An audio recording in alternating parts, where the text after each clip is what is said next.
Mes chers amis, j'ai une triste nouvelle. Le journaliste italien Giulietto Chiesa est décédé aujourd'hui. Et c'est avec une grande tristesse que j'ai appris cela, car il a été un mentor, il a été un ami. Il m'a beaucoup conseillé, il m'a donné quelques très bonnes idées lorsque mon livre, lorsque Survivre est sorti en italien. J'ai aussi fait en sorte qu'il soit publié en français aux éditions Le Retour aux sources. J'espère que son livre sera à nouveau disponible. C'était quelqu'un pourtant qui a démarré au communisme, donc à l'opposé total de mon idéologie personnelle qui est plutôt l'anarchie et la liberté. Et c'est quelqu'un qui a eu une grande influence ces 5 dernières années sur moi. Nous discutions souvent. C'était quelqu'un de très généreux, de très intelligent, avec un grand cœur. Il n'hésitait pas, chaque fois que j'allais à Rome, nous dînions ensemble et il m'a donné des bons conseils. Il me racontait surtout des histoires incroyables de sa longue vie, d'abord au Parti communiste en tant que militant. Il était d'Aquiterne, qui est pas loin de mon village, enfin, ma ville natale, de ma région natale en Italie, du Piémont. Donc on avait des points communs. Et il avait l'âge de mon père, qui est aussi mort exactement il y a 2 ans. Et donc, euh, et donc il a été une sorte de, je dirais pas un père de substitution, mais un mentor, un vrai mentor ces 5 dernières années. Euh, et, et c'est quelqu'un qui est passé donc, du communisme au militantisme pour la paix mondiale et pour empêcher les guerres, notamment les guerres impériales des États-Unis. Et là aussi, nous nous sommes retrouvés, bien sûr, avec son initiative de Pandora TV en Italie, euh, il a œuvré, et cette organisation œuvre toujours, pour que l'OTAN disparaisse, pour que l'Italie sorte de l'OTAN, pour qu'il n'y ait pas de guerre, et notamment, c'est plus important que jamais de combattre contre ce fléau et ce désastre dans lequel les empires que sont les États-Unis aujourd'hui, et surtout les propriétaires des États-Unis, c'est-à-dire l'État profond dans lesquels ils nous emmènent. Nous avions eu beaucoup de discussions, c'est quelqu'un qui avait une vision du monde extrêmement pointue, extrêmement... Il faut savoir qu'il a été pendant les années 70 et 80 correspondant de la RAI à Moscou. C'est quelqu'un qui connaissait personnellement, qui était ami de Mikhail Gorbatchev. Il connaissait Poutine, il a connu les Eltsine, il a connu ses dirigeants.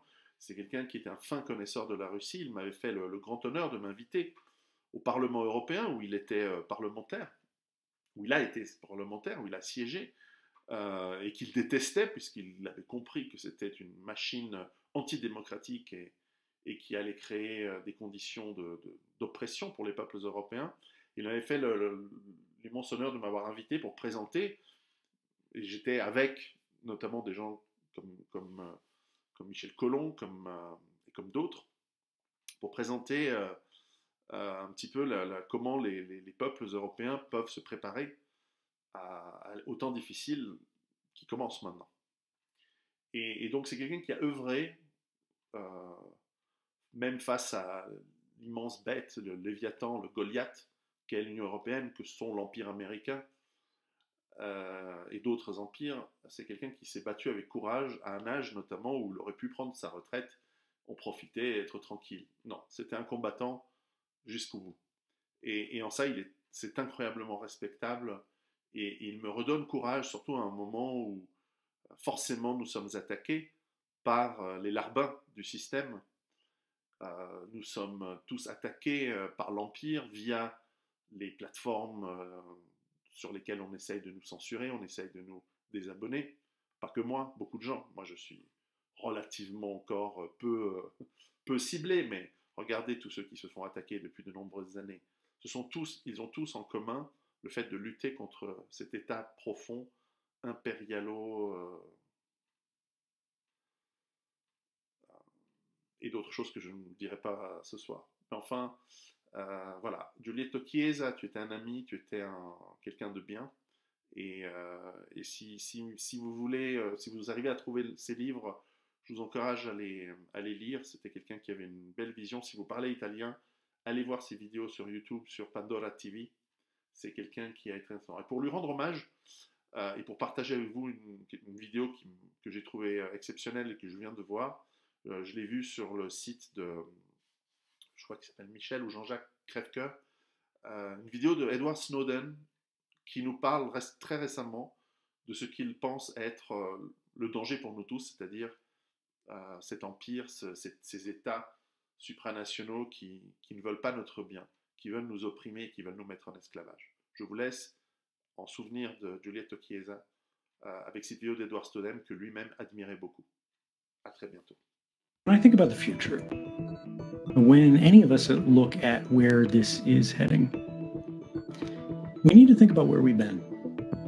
And sadly, these kind of emergency powers that are born out of crises have a perfect history of abuse. I mean, down the board, whenever you look at these things, the funniest part about it, in a dark way, is that the emergency never ends. It becomes normalized when you talk about mass surveillance. The Bush-era warrantless wiretapping program, only part of it was shut down. And it's rolled over and it's rolled over and it's rolled over. And we've reformed things at the edges, but the basic practices of what was supposed to be a stopgap emergency, which was in response to another stopgap emergency, which was, of course, the legacy of 9/11 and the Patriot Act. And we are still today engaged in the same wars that we declared nearly 20 years ago that we have not managed to escape. We had, as a result of 9/11, the rise of nuclear Iran, because their counterbalance in Iraq was removed. We saw authoritarianism begin to creep across Western societies, places we wouldn't expect, like Hungary and Poland.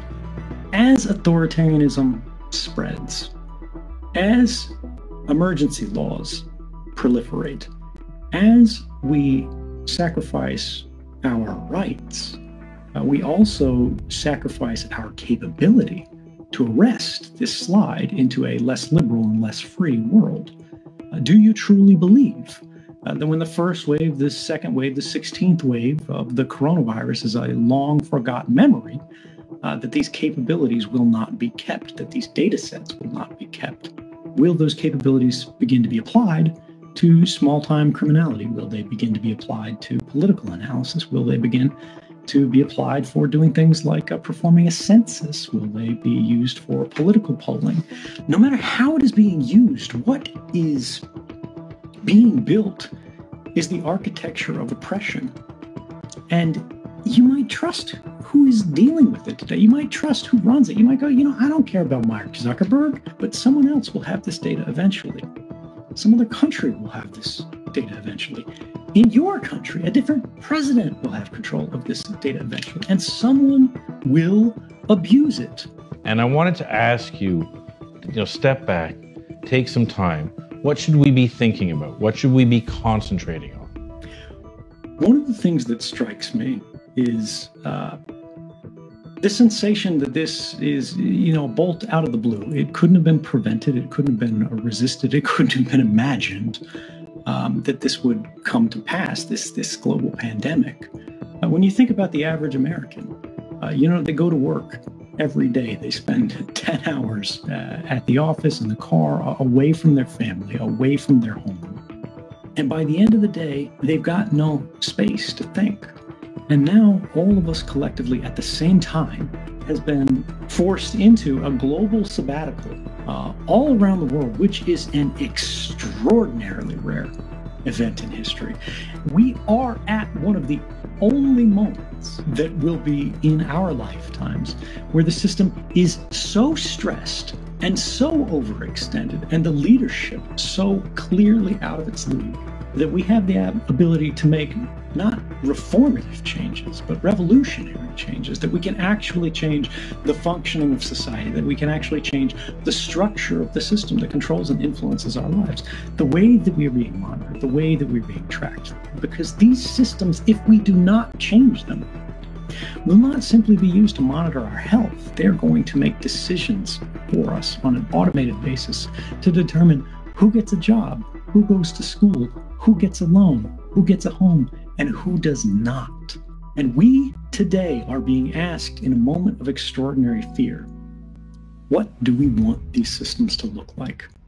And if we don't make that decision ourselves, it will be made for us.